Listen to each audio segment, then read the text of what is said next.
Students, welcome back to my channel. तो आज की वीडियो में हम पढ़ेंगे क्लास 8th साइंस का 6th chapter reproduction in animals. तो आप लोग सोच रहे होंगे कि फर्स्ट चैप्टर के बाद डायरेक्ट 6th कैसे। तो मैं बताती हूँ आप लोगों को। एक्चुअली हमारे एक सब्सक्राइबर की डिमांड में तो उनके टेस्ट आने वाले हैं, उन्होंने हमको बोला था।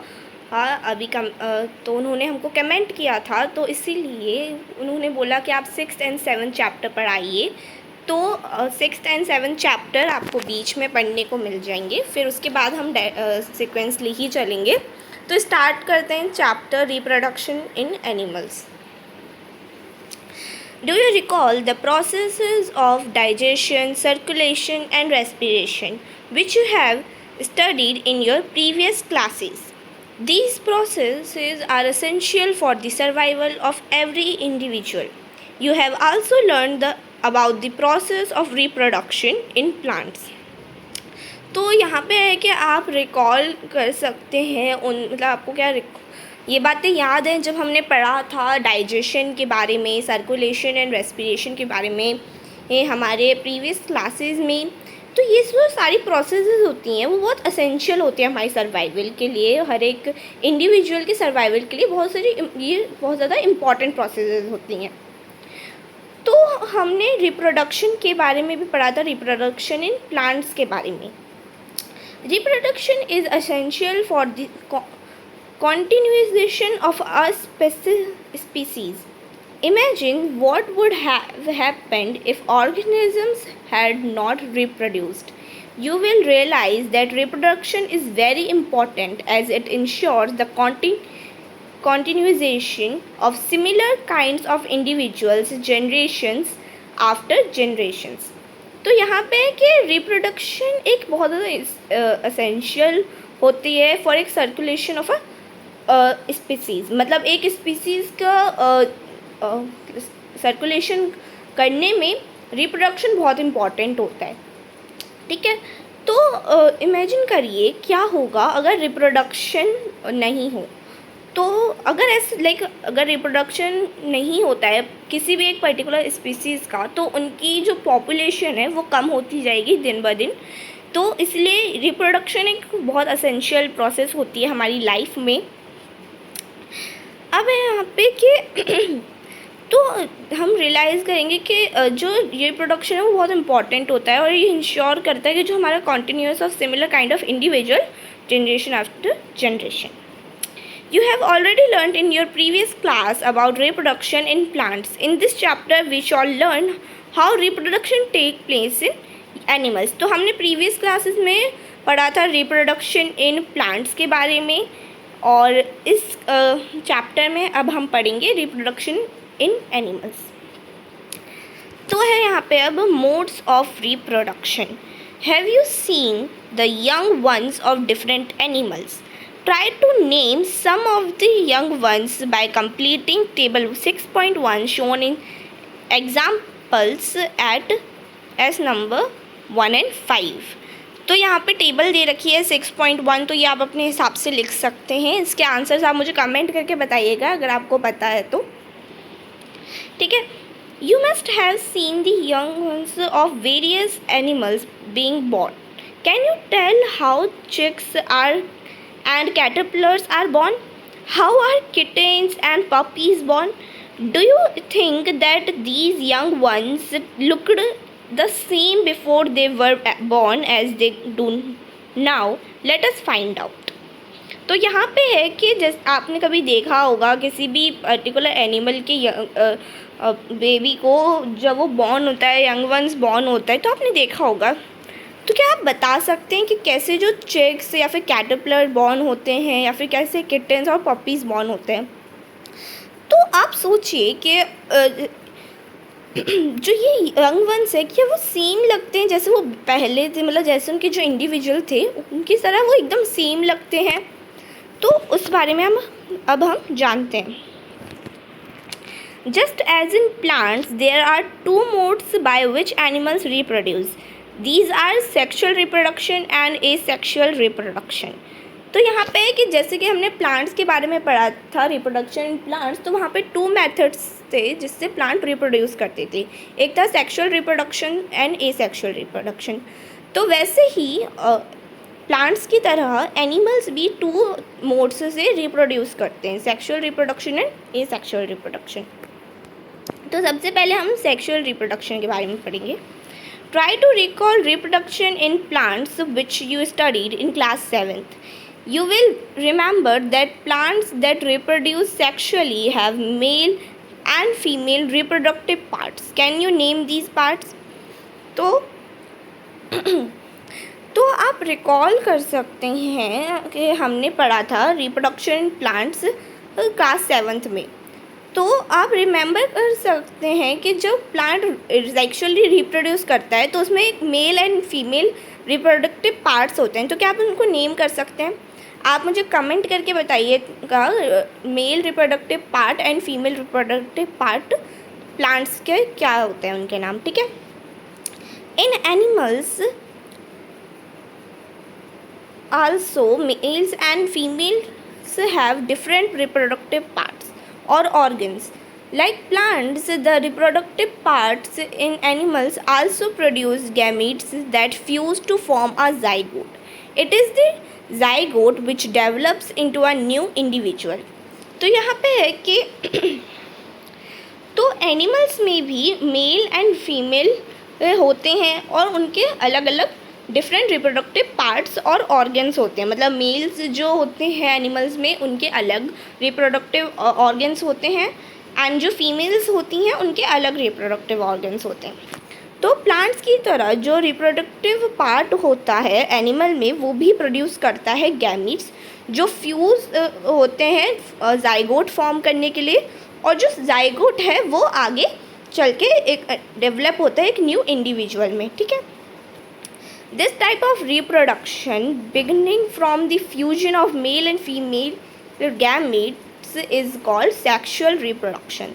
तो ये जो टाइप ऑफ रिप्रोडक्शन होता है जो बिगिन होता है the fusion of male and female gametes, उसको हम लोग सेक्सुअल रिप्रोडक्शन कहते हैं। अब यहाँ पे let us find out the reproductive parts in humans and study the process of reproduction in them. तो अब है यहाँ पे कि हम चलो अब हम फाइंड करते हैं रिप्रोडक्टिव पार्ट्स ह्यूमंस में और उनके बारे में हम स्टडी करते हैं। तो यहाँ पे है male reproductive organs. The male reproductive organs include a pair of tests, 2 sperm ducts and a penis. The testes produce the male gametes called sperms. Millions of sperms are produced by the tests, which shown in the picture of a sperm. Through sperms are very small in size, each has a head, a middle piece and a tail. Does it appears to be a single cell? Indeed each sperm is a single cell with all the usual cell components. तो यहाँ पे है कि जो male reproductive organ होता है वो include करता है एक pair of tests, 2 sperms, duct and a penis. तो ये उसके पार्ट्स होते हैं।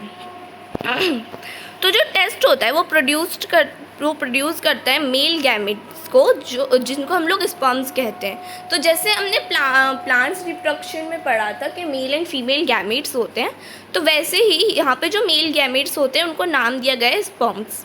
तो जो मिलियंस ऑफ स्पर्म्स होते हैं वो प्रोड्यूस किए जाते हैं टेस्ट से। ये आप फिगर 6.2 में देख सकते हैं, जैसे कि ये जो होता है ये एक ह्यूमन स्पर्म है, ठीक है। तो ऐसे ही मिलियंस ऑफ स्पर्म्स प्रोड्यूस किए जाते हैं। तो थ्रू स्पर्म एक बहुत small in size each has a head. तो हर एक स्पर्म में एक हेड होता है, एक middle piece of a tail होती है। Does it appear to be a single cell? Indeed each. तो जो हर एक स्पर्म होता है वो एक सिंगल सेल होता है with all usual cell components. तो एक सिंगल सेल होता है बट उसमें सारे क्या कहते हैं सेल कंपोनेंट्स होते हैं। तो आप यहाँ पे ह्यूमन स्पर्म देख सकते हैं, एक यहाँ पे हेड होता है हर एक स्पर्म में, फिर एक मिडिल पीस होते हैं एंड देन अ टेल, ठीक है। तो यहाँ पे ये है। अब यहाँ पे फिगर 6.1 में मेल रिप्रोडक्टिव ऑर्गन दे रखा है इन ह्यूमंस। तो यहाँ पे दे सकते हैं स्पर्म कंडक्ट कहाँ से होती हैं, देन पेनिस दे रखा है। ये पूरा डायग्राम आप ज़रूर से याद कर लीजिएगा, इसको एक बार अच्छे से बना के देख लीजिएगा, क्योंकि हाँ कभी कभार टेस्ट्स में ऐसे डायग्राम्स ज़रूर बनाने को आते हैं, तो ज़रूर कर लीजिएगा। देन फीमेल रिप्रोडक्टिव ऑर्गन्स के बारे में हम पढ़ते हैं। The female reproductive organs are a pair of ovaries, oviducts and the uterus. The ovary produces female gametes called ova. In human beings, a single matured egg is released into the oviduct by one of the ovaries every month. तो यहाँ पे है कि जो female reproductive organs होते हैं वो एक पेयर ऑफ ओवरीज होती है, oviduct, ovaries, oviduct and a uterus. तो जो फीमेल रिप्रोडक्टिव ऑर्गन्स हैं उसमें ओविडक्ट, ओवरी एंड यूटेरस होता है। तो जो ओवरी होती है वो प्रोड्यूस करती है फीमेल गैमीट्स, जिनको हम लोग ओवा कहते हैं, मतलब एग्स। तो ह्यूमन बीइंग्स में जो सिंगल मैच्योर्ड एग होते हैं वो रिलीज़ होता है into a oviduct by one of the ovaries every month. तो एक मैच्योर्ड एग से रिलीज़ किया जाता है ओविडक्ट में by every single ovaries every month, ठीक है। तो uterus is the part where development of the baby take place like the sperm and egg is also a single cell. तो जो यूटेरस पार्ट होता है वहाँ पे जो बेबी है उसका डेवलपमेंट शुरू होता है, मतलब यूटेरस में ही ये बेबी का डेवलपमेंट होता है। और स्पर्म की तरह ही जो एग होता है फीमेल्स में, ओवा होता है, वो भी एक सिंगल सेल होता है, ठीक है। तो आप यहाँ पे देख सकते हैं फिगर 6.4 में ह्यूमन ओवियम, ठीक है, इसमें बीच में न्यूक्लियस होता है। अब है यहाँ पे नहीं, उससे पहले मैं आपको ये बता देती हूँ female reproductive organs in humans. तो इसको भी आप अच्छे से कर लीजिएगा, क्योंकि ये भी डायग्राम आ सकता है आपको टेस्ट में बनाने के लिए। तो बेसिकली 3 सिंपल पार्ट्स होते हैं, यूटेरस, ओविडक्ट एंड ओवरी, ठीक है।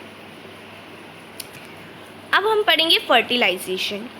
The first step in the process of reproduction is the fusion of a sperm and a ovum. तो जो फर्स्ट स्टेप होता है जो प्रोसेस ऑफ रिप्रोडक्शन में, तो वो होता है fusion of a sperm and an ovum. तो fusion of sperm and ovum first step होता है रिप्रोडक्शन में। When sperms come in contact with an egg, one of the sperms may fuse with the egg. तो जब sperm come egg के contact में आते हैं तो जो एक स्पर्म होता है वो एक में फ्यूज़ विद द एग, तो मतलब उनमें से एक ही फ्यूज़ हो पाता है एक एग से, ठीक है। Such fusion of the egg and the sperm is called fertilisation. तो ये जो फ्यूजन की प्रोसेस होती है, लाइक प्लांट्स में जब हमने पढ़ा था fusion of male and female gametes is called fertilisation, तो वैसे ही such fusion of the egg and the sperm is called fertilisation, ठीक है। During fertilisation the nuclei of the sperm and the egg fuse to form a single nucleus. This result in the formation of a fertilised egg or zygote. तो fertilisation में तो जो nuclei होता है sperm वो और जो एग में वो फ्यूज़ होते हैं तो फॉर्म अ सिंगल न्यूक्लियस। तो स्पर्म और एग फ्यूज़ होते हैं एक सिंगल न्यूक्लियस बनाने के लिए। तो उनका जो रिज़ल्ट होता है वो formation of a fertile egg होता है, जिसको हम लोग जाइगोट कहते हैं, ठीक है। Did you know that the zygote is the beginning of a new individual. तो जाइगोट से ही, जैसे हमने पढ़ा था कि जाइगोट से ही फिर वो आगे एक इंडिविजुअल में फॉर्म होता है। यहाँ पे फिगर 6.95 में दे रखा है फर्टिलाइजेशन। तो कैसे स्पर्म एक ओवम में आते हैं एंड यहाँ पे वो एक ही एग के साथ एक ही स्पर्म एक एग के साथ वो फर्टिलाइज करता है, फिर फ्यूजिंग न्यूक्ली। तो फिर जब वो जाइगोट बन जाता है तो वो कुछ ऐसे दिखता है, ठीक है। The process of fertilisation is the meeting of an egg cell from the mother and a sperm cell from the father. तो एक जो सिंपल वो है इसकी ये डेफिनेशन, तो जो process of fertilisation basically means, तो जिसमें जो सेल एक एग सेल होती है मदर की, ये वो मीट करती है जो स्पर्म सेल होती है फादर की, ठीक है। तो वो दोनों मीट करते हैं। So the new individual inherits some characteristics from the mother and some from the father। तो जैसे कि ये सब आपको पता ही है कि जब भी आप एक न्यूबॉर्न देखते हैं या फिर आप खुद अपने आप को देखें तो आप में कुछ सिमिलैरिटीज़ होंगी जो आपके फादर से मैच करती होंगी, कुछ सिमिलैरिटीज़ होंगी जो आपके मदर से मैच करती होंगी, ठीक है। कुछ सिमिलैरिटीज़ होती ही हैं। तो look at your brother or sister, see if you can recognize some characteristics in them similar to those of your mother or your father। तो इसमें दे रखा है कि आप अपने ब्रदर या फिर सिस्टर में से किसी को रिकॉग्नाइज कर सकते हैं कि उनमें से कुछ कैरेक्टरिस्टिक्स अगर उनके आपके मदर या फिर फादर में से किसी में से मैच करती हो। Fertilization which take place inside the female body is called internal fertilization. Internal fertilization occurs in many animals including humans, cows, dogs and hens। तो यहाँ पे है जो फर्टिलाइजेशन होता है जो फीमेल बॉडी के अंदर होता है, जो फीमेल बॉडी के अंदर टेक प्लेस करता है, तो वो इंटरनल फर्टिलाइजेशन होता है, ठीक है। वो इंटरनल फर्टिलाइजेशन होता है और जो इंटरनल फर्टिलाइजेशन होता है वो बहुत सारे एनिमल्स में होता है, like including humans, cow, dogs and hens. इन सब में इंटरनल फर्टिलाइजेशन ही होता है। एंड हाँ, मैं आपको इसमें एक चीज़ ज़रूर बता दूँगी, यहाँ पे जहाँ पे बोल्ड होके ये वर्ड्स लिखे हुए हैं तो वहाँ पे ना आप डेफिनेशन ज़रूर याद कर लीजिएगा, क्योंकि डेफिनेशंस बहुत बार आती हैं टेस्ट में। तो डेफिनेशंस बहुत छोटी छोटी ही होती हैं, इसमें ज़्यादा बड़ी डेफिनेशन नहीं होती, तो आप छोटे से उसको याद कर लीजिएगा। अब हम आगे बढ़ते हैं। यहाँ पे have you heard of test tube babies. तो यहाँ पे है Boojho and Paheli's teacher once told them in the class that in some women oviducts are blocked. These women are unable to bear babies because sperms cannot reach the egg for fertilization। तो यहाँ पे है कि भूजू and पहेली की teacher ने उनको एक बार बताया था उनकी क्लास में कि कुछ विमेंस में जो ओविडक्ट होता है वो ब्लॉक्ड होता है। तो वो ब्लॉक्ड होता है तो इस वजह से वो विमेन होती हैं वो अनेबल होती हैं कि वो बेबीज़ को बॉर्न कर सकती है, उनको बर्थ दे सके, क्योंकि उससे क्या होता है कि ओविडक्ट ब्लॉक्ड होता है तो जो स्पर्म है वो एग तक रीच पहुंच नहीं पाता है और जिससे फर्टिलाइजेशन नहीं हो पाता है, तो आगे की प्रोसेस भी नहीं हो पाती है। तो in such cases doctors collect freshly released egg and sperms and keep them together for a few hours for IVF और in vitro fertilization। तो इसमें है कि इन सारे केसेस में कुछ जो ऐसे केसेस है उसमें डॉक्टर्स क्या करते हैं, वो कलेक्ट करते हैं फ्रेशली रिलीज्ड एग्स को और स्पर्म्स को और उनको साथ में कुछ आवर्स के लिए रख लेते हैं फॉर IVF प्रोसेस, मतलब in vitro fertilisation outside the body. तो जो फर्टिलाइजेशन होता है आउटसाइड द बॉडी उसको हम लोग इन विट्रो फर्टिलाइजेशन कहते हैं। तो in case fertilisation occurs the zygote is allowed to develop for about a week and then it is placed in the mother's uterus. तो इससे क्या होता है कि फिर ये जब इन विट्रो फर्टिलाइजेशन हो जाता है तो जो ज़ाइगोट होता है वो अलाउ करता है कि हाँ मतलब वो डेवलप होता है एक वीक में, फिर जब वो डेवलप हो जाता है ज़ायगोट, तो फिर उसको वो मदर के यूटेरस में प्लेस कर दिया जाता है, ठीक है। तो इससे जो है फिर वो बेबी जो बॉर्न होगा वो तो वो उनके मतलब पेट के अंदर ही होगा, मतलब उसके यूटेरस के अंदर ही होगा उससे। फिर यहाँ पे complete development takes place in the uterus and the baby is born like any other baby. Baby is born through this techniques are called test tube babies. This term is actually misleading because babies cannot grow in test tubes. तो यहाँ पे कि जो complete development होता है वो uterus में ही take place करता है, एंड जो बेबी होते हैं वो बॉर्न होते हैं, बट वो अलग अलग तरीके से, मतलब अलग बेबीज़ की तरह बॉर्न नहीं अदर बेबी, तो वो किसी और बेबीज़ की तरह बॉर्न होते हैं, मतलब वो सेम कैरेक्टरिस्टिक्स तो ऑब्वियसली नहीं जा पाती हैं। तो इसमें अब कि जो बेबी बॉर्न होते हैं थ्रू टेस्ट ट्यूब्स आर, जो ऐसे प्रोसेस से टेक्निक से बॉर्न होते हैं उनको हम लोग टेस्ट ट्यूब बेबीज़ कहते हैं। और जो ये टर्म है वो एक्चुअली मिसलीडिंग, मतलब ये ज़्यादातर नहीं होती हैं, बहुत कम केसेस में ये सारी चीज़ें होती हैं, क्योंकि जो बेबीज़ होते हैं वो टेस्ट ट्यूब में नहीं कभी भी क्या कह सकते हैं बर्थ ले सकते हैं, तो इसलिए।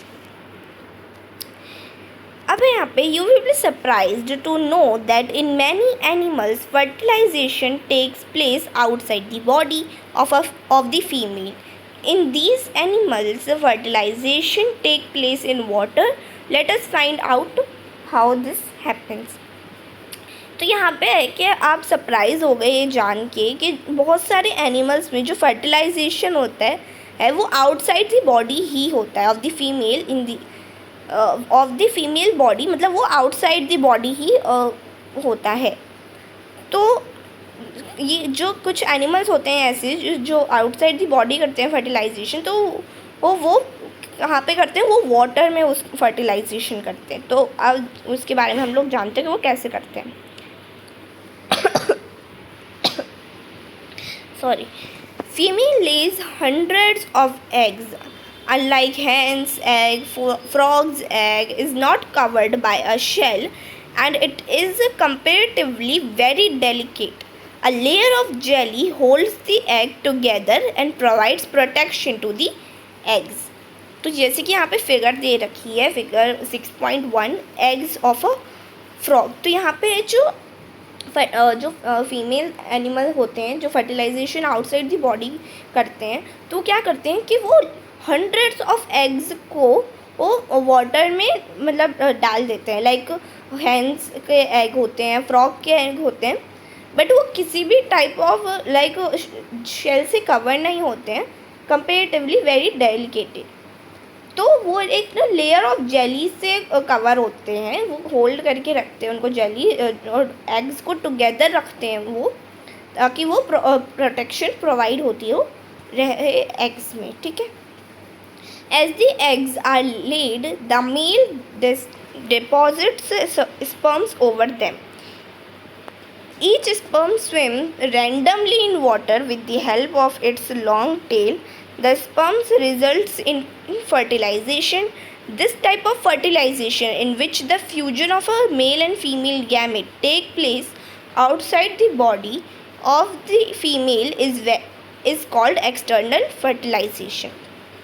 तो यहाँ पे कि जो एग्स लाइक लेड होते हैं वाटर में, तो फिर क्या करते हैं जो मेल एनिमल्स होते हैं वो स्पर्म्स को डिपॉजिट कर देते हैं, और जो हर एक स्पर्म होता है जो वो लाइक खुद से स्विम करके रैंडमली स्विम करके उन तक पहुंच जाते हैं, एंड जो स्पर्म्स होते हैं फिर वो उनके कांटेक्ट में आके एग को डेवलप करते हैं, फिर फर्टिलाइजेशन प्रोसेस होती है।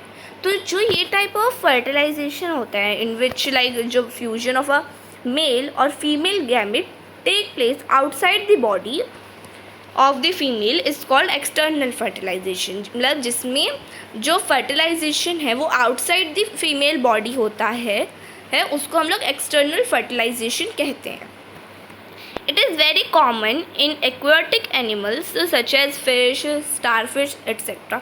तो ये जो एक्सटर्नल फर्टिलाइजेशन है वो बहुत कॉमन होता है एक्वेटिक एनिमल्स में, like fish, starfish etcetera.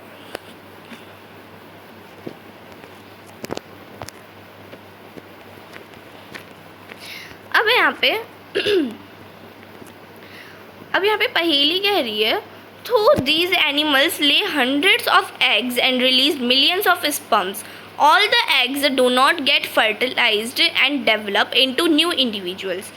This is because the eggs and sperms get exposed to water movement, wind and rainfall. Also, there are other animals in the pond which may feed on eggs.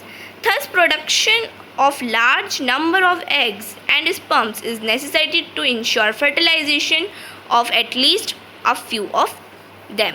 तो यहाँ पे पहेली ये कह रही है कि तो जो एनिमल्स होते हैं वो ले कर देते हैं like hundreds of eggs and release millions of sperms in the water. तो जो एग्स होते हैं वो फर्टिलाइज नहीं हो पाते हैं और एक न्यू इंडिविजुअल में नहीं कर पाते, मतलब कुछ कई कभार जो एग्स हैं वो फर्टिलाइज नहीं कर पाते हैं। तो जो ये क्योंकि ये मतलब कैसे होता है, तो जो एग्स होते हैं वो जो स्पर्म्स होते हैं वो एक्सपोज हो जाते हैं वाटर मूवमेंट की वजह से, विंड और रेनफॉल की वजह से। मतलब कभी भी लाइक स्पर्म्स हैं या फिर एग्स हैं वाटर में और अगर रेन हो गई, ये विंड अगर चल रही है तो वो एक्सपोज हो जाते हैं, मतलब वो एक तरीके से लाइक फट जाते हैं, कुछ ऐसे हो जाता है। तो उस वजह से वो फर्टिलाइजेशन नहीं हो पाता है। तो आल्सो लाइक देयर आर कुछ और एनिमल्स जो होते हैं वो पॉन्ड में विच मिल लाइक फीड ऑन एग्स। तो जो प्रोडक्शन होता है लार्ज नंबर ऑफ एग्स होता है वो नेसेसरी, एग्स एंड स्पर्म्स होता है वो नेसेसरी होता है कि वो इंश्योर करे fertilisation of at least few of them, like उनमें से कुछ तो फर्टिलाइजेशन हो ही। अब यहाँ पे फिगर 6.8, तो पहले ए में हमें दे रखा है zygote formation and development of an embryo from the zygote. तो जाइगोट फॉर्मेशन है यहाँ पे, जैसे कि आप देख सकते हो जाइगोट। अब यहाँ पे पूरा ये दे रखा है जाइगोट से एम्ब्रॉय कैसे बनता है।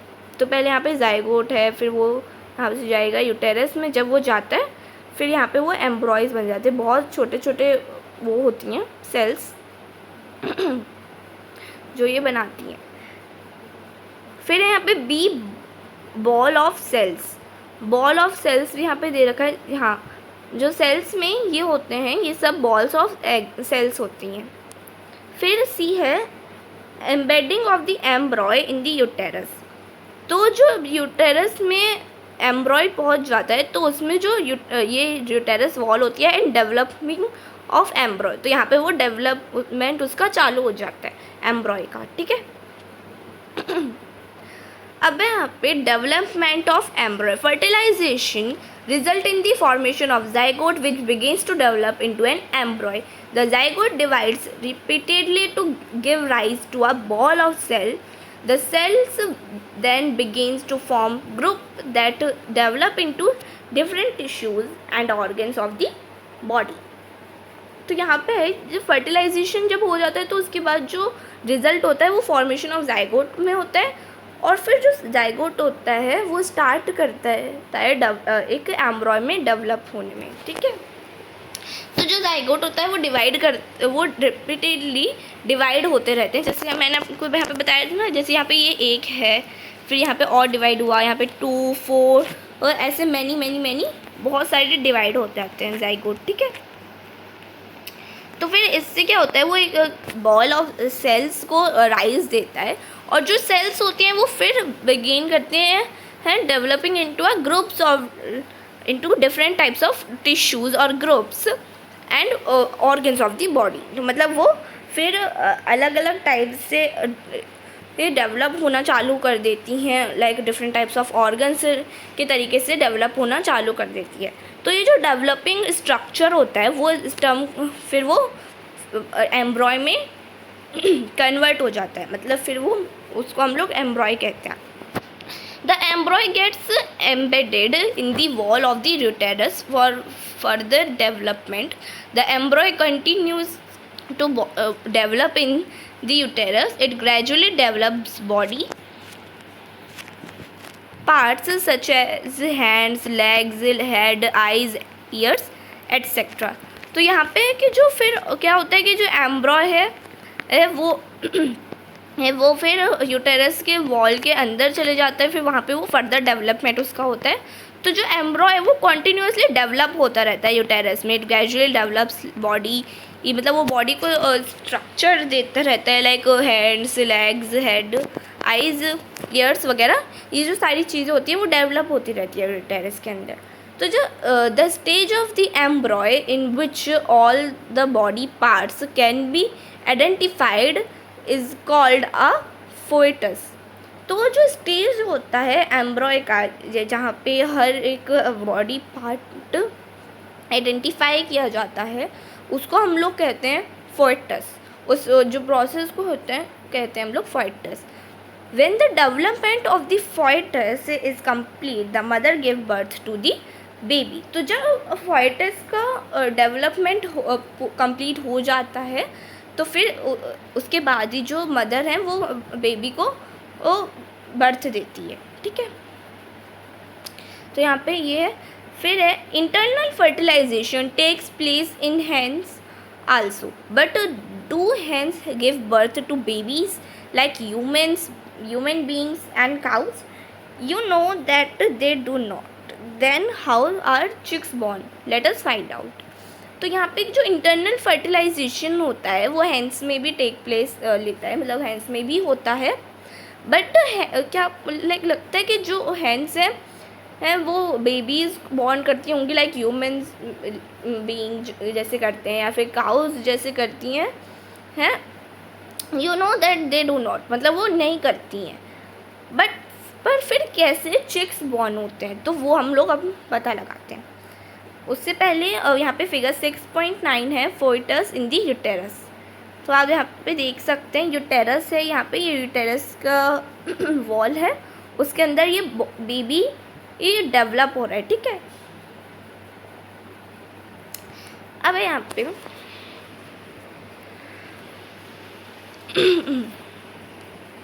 soon after fertilization, the zygote divides repeatedly and travels down the oviduct. As it travels down, many protective layers are formed around it.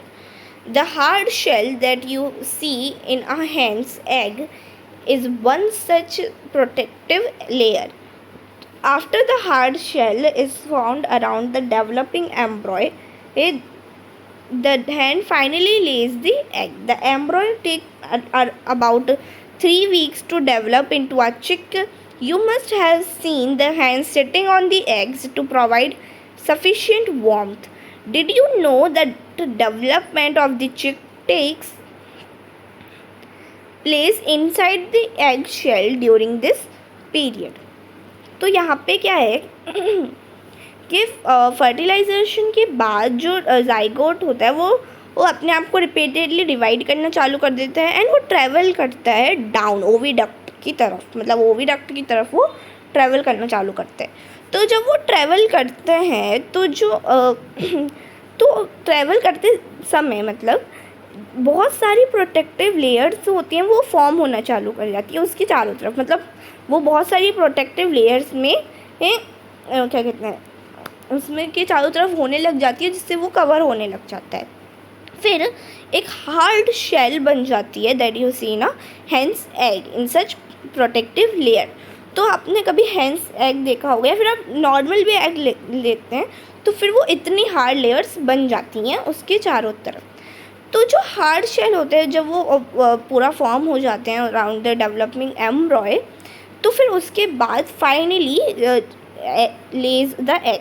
तो फिर उसके बाद हैन फाइनली एग्स को ले करती हैं, मतलब वो फिर हैंस के बाहर आ जाते हैं ले एग्स. ठीक है, फिर क्या होता है कि जो एम्ब्रॉय है वो 3 वीक्स मतलब मैक्सिममली वो 3 वीक्स लेते हैं टू डेवलप इनटू अ चिक. तो आपने जैसे कि देखा होगा कि जो जब हैंस के एग बाहर आ जाते हैं तो हैन उसके ऊपर मतलब रहती हैं, उनके ऊपर उनको, ताकि वो उनको सफिशिएंट वार्म दे पाए, ठीक है, सफिशिएंटली उनको वार्म तो दे पाए। तो उस वजह से तो फिर जितना टाइम वो उनको वार्म देती है, लाइक 3 वीक्स तक, तो फिर उतने में ही जो चिक है वो पूरा डेवलप होता है, ठीक है।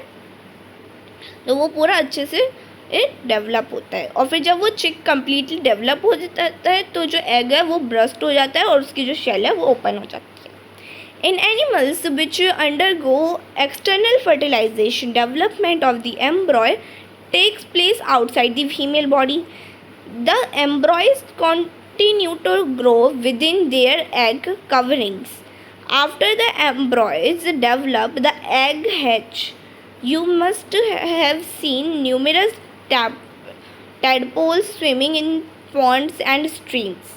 तो यहाँ पे है कि जो एनिमल्स एक्सटर्नल फर्टिलाइजेशन करते हैं, तो जो डेवलपमेंट ऑफ एम्ब्रॉय होता है वो बाहरी, मतलब आउटसाइड दी फीमेल बॉडी ही होता है। तो जो एम्ब्रॉय होता है वो कॉन्टीन्यूसली ही ग्रो होता रहता है with in the egg covering, मतलब एग कवरिंग के अंदर वो कॉन्टीन्यूसली ग्रो होते रहते हैं एंड फिर जब वो पूरा डेवलप हो जाता है तो जो एग है वो हैच हो जाता है, मतलब वो टूट जाते हैं। तो आपने बहुत सारे टेडपोल्स देखे होंगे, न्यूमरस टाइप ऑफ टेडपोल्स देखे होंगे जो पॉन्ड में स्विम करते रहते हैं, पॉन्ड्स एंड स्ट्रीम्स में स्विम करते रहते हैं, ठीक है। अब है यहाँ पे विविपेरस एंड ओविपेरस एनिमल्स। तो ये थोड़ा सा डिफ़िकल्ट टर्म है, बट ओके आप समझ जाओगे। मैं आपको बताया ना, अब डेफिनेशंस वो बोल्ड, जहाँ पे बोल्ड लिखा है वहाँ पे आप वो लाइंस पढ़ लीजिए, वो डेफिनेशंस अच्छे से याद कर लीजिए क्योंकि टेस्ट में आते हैं। तो अगर आप इतना याद करके जाएंगे, मतलब वो डेफिनेशन तो आपको पूरा, मतलब ये भी हो जाएगा, समराइज भी हो जाएगा कि हाँ क्या क्या था उसमें, और आपका टेस्ट भी अच्छे से चला जाएगा, ठीक है। अब यहाँ पे we have learned that some animals give birth to young ones while some animals lay eggs which later develop into young ones. The animal which give birth to young ones are called viviparous animals. Those animals which lay eggs are called oviparous animals.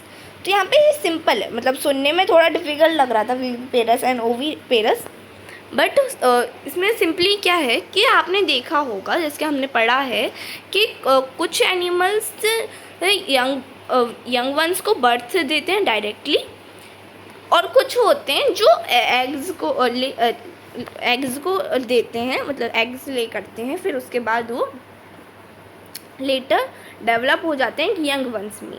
तो वो animals जो young ones को birth देते हैं directly, ये उनको हम लोग विविपेरस एनिमल्स कहते हैं, एंड वो एनिमल्स जो एग्स ले करते हैं उनको हम लोग ओविपेरस एनिमल्स कहते हैं।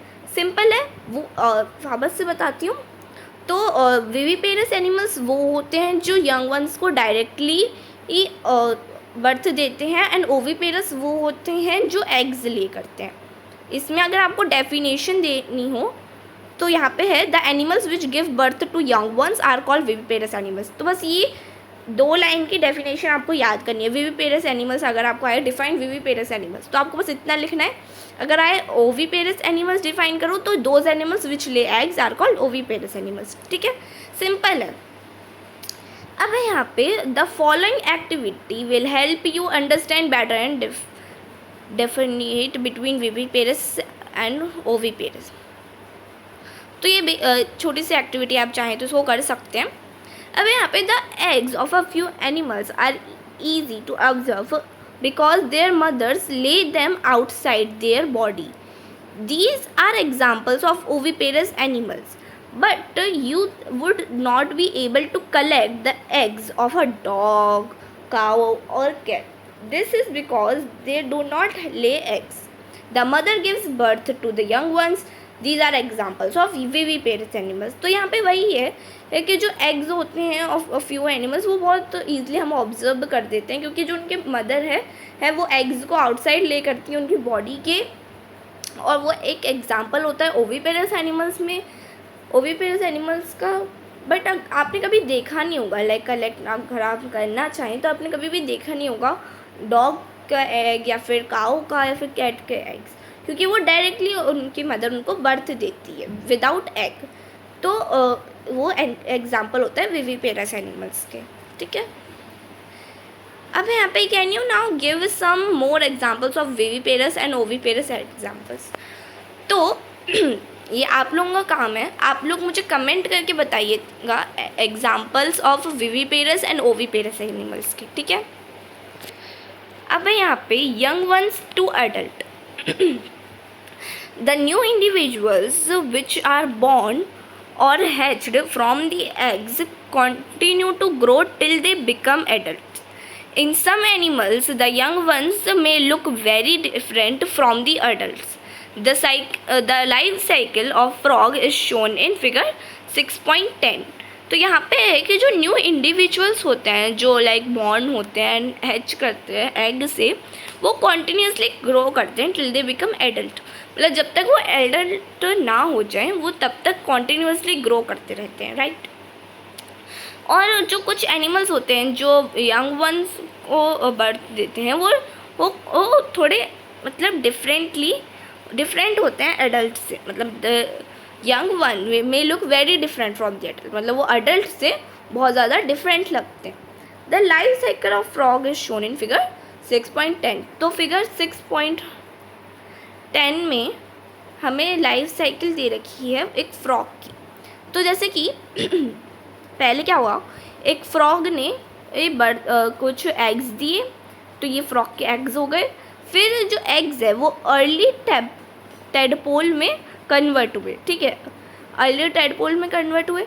फिर अर्ली टेडपोल से they convert into late tadpole, late tadpole में कन्वर्ट हो के फिर वो एक एडल्ट फ्रॉग बन जाता है। मतलब जब वो लेट टेडपोल में कन्वर्ट होते हैं उसके बाद वो कॉन्टीन्यूसली ग्रो करते रहते हैं, तो फिर उसके बाद वो एडल्ट फ्रॉग बन जाते हैं, ठीक है। आई होप समझ में आया होगा। Observe the different stages of frog starting from the egg to the adult stage. We find that there are 3 distinct stages, that is egg, tadpole to adult, ठीक है। तो मतलब आप ऑब्जर्व कर सकते हैं like different type of stages, जिससे जो फ्रॉग है वो स्टार्टिंग से लेके अडल्ट तक वो पूरा ग्रो करते रहते हैं, ठीक है। तो हम देख सकते हैं कि यहाँ पे जो 3 डिस्टिंक्ट स्टेजेस होते हैं, तो वो क्या होते हैं कि पहले एग है, फिर टेडपोल, फिर अडल्ट।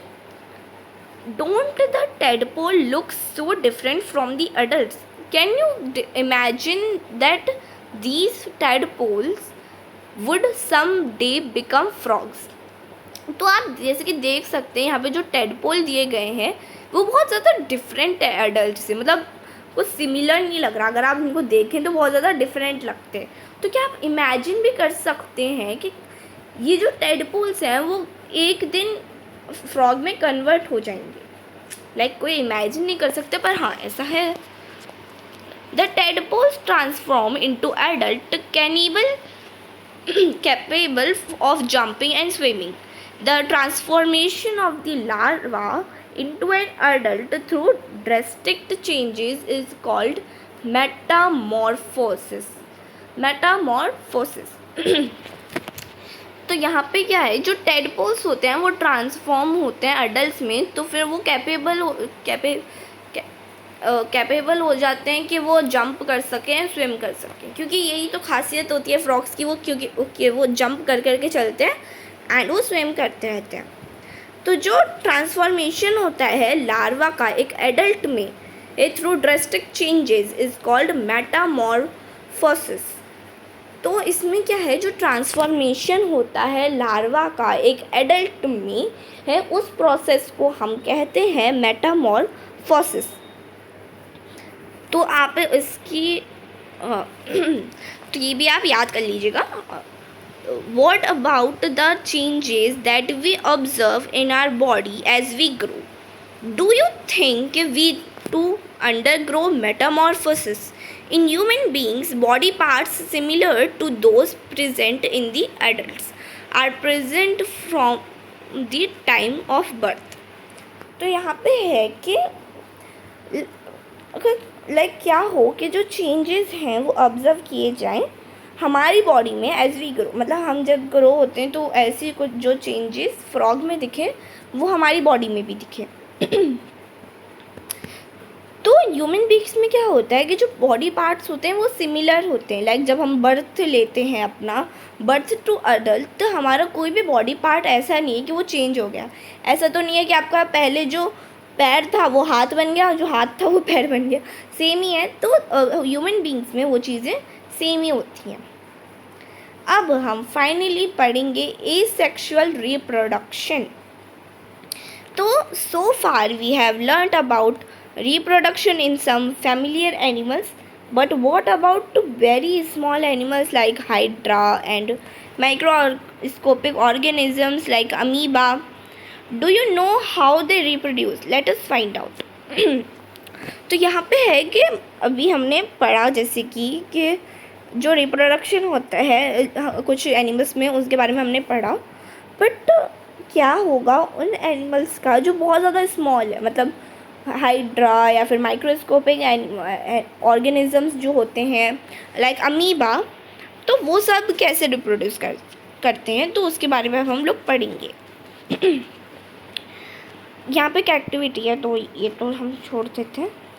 अब यहाँ पे in each hydra there may be one or more bulges. These bulges are the developing new individuals and they are called buds. Recall the presence of buds in yeast in hydra too. The new individuals develop as outgrowths from a single parent. This type of reproduction is which only in which only a sorry तो this type of reproduction in which only a single parent is involved is called asexual reproduction.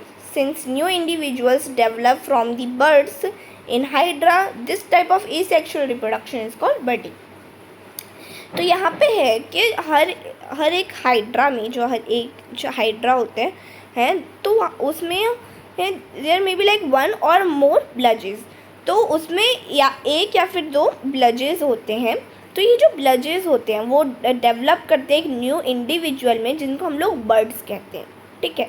तो ये जो bulges होते हैं वो develop करते हैं एक न्यू इंडिविजुअल में जिसको हम लोग बर्ड्स कहते हैं। तो आप रिकॉल कर रहे हैं कि वो presence of birds in yeast, जिससे वो रिप्रोड्यूस करता था यीस्ट एसेक्सुअली। तो जो हाइड्रा होते हैं उसमें भी जो न्यू इंडिविजुअल्स होते हैं तो वो डेवलप करते हैं as a outgrowth of a single parent, मतलब वो सिंगल पेरेंट के आउट ग्रोथ से वो डेवलप करते हैं। तो ये जो टाइप ऑफ रिप्रोडक्शन होता है जिसमें only a single parent is involve, उसको इस टाइप के रिप्रोडक्शन को हम एसेक्सुअल रिप्रोडक्शन कहते हैं, ठीक है।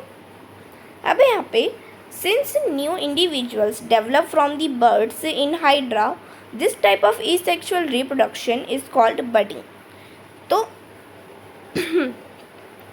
कि यहाँ पे है कि जो न्यू इंडिविजुअल्स होते हैं जो डेवलप होते हैं बर्ड्स से हाइड्रा में, तो ये जो टाइप ऑफ एसेक्सुअल रिप्रोडक्शन होता है इसको हम लोग बडिंग कहते हैं, ठीक है। तो जैसे कि हमने रिप्रोडक्शन इन प्लांट्स में भी अलग अलग टाइप के एसेक्सुअल रिप्रोडक्शन पढ़े थे, तो वैसे ही बडिंग के बारे में हम लोग ने तब पढ़ा था। तो वैसे ही ये बडिंग का है कि जो न्यू इंडिविजुअल है वो डेवलप होते हैं बर्ड से हाइड्रा में। तो ये जो टाइप ऑफ एसेक्सुअल रिप्रोडक्शन होता है इसको हम लोग बडिंग कहते हैं, ठीक है। अब है यहाँ पे another method of asexual reproduction is observed in the microscopic organism amoeba. Let us see how this happens. तो जो एक और टाइप ऑफ मतलब other type of asexual reproduction का मेथड है वो हम लोग ऑब्जर्व करते हैं हमारे माइक्रोस्कोपिक ऑर्गेनिज्म अमीबा में। तो अब उसको देखते हैं। You have already learned about the structure of amoeba. You will recall that amoeba is a single-celled organism. It begins the process of reproduction by the division of its nucleus into two nuclei. This is followed by division of its body into two each parts, receiving a nucleus finally. two amoeba are produced from one parent amoeba.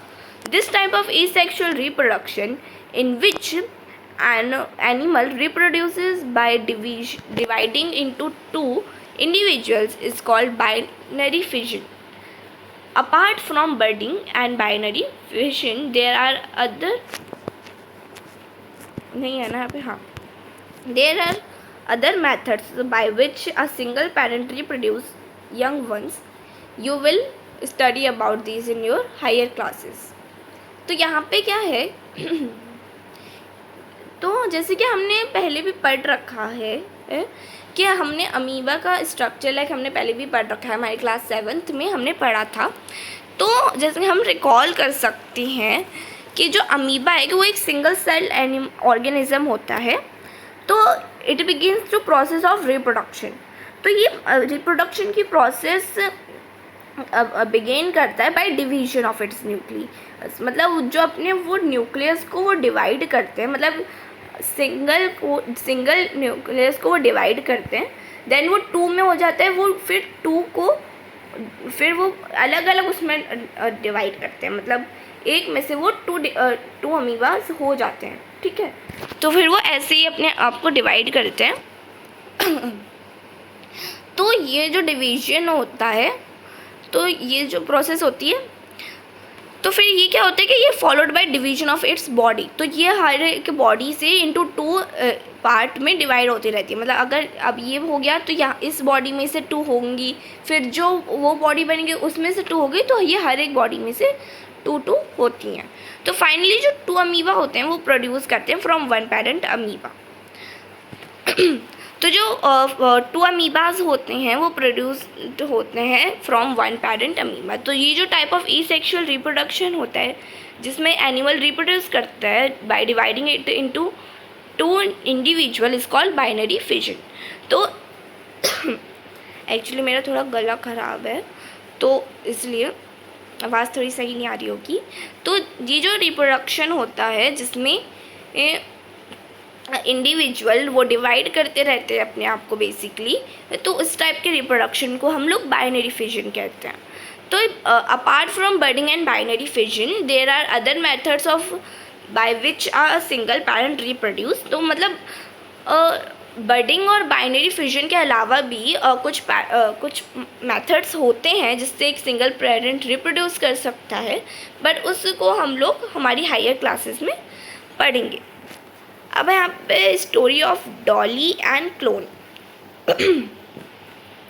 तो ये story तो मैं skip कर देती हूँ क्योंकि ये एक टाइप ऑफ एग्जाम्पल ही है आपका जिसमें कुछ आप न्यू नहीं पढ़ेंगे.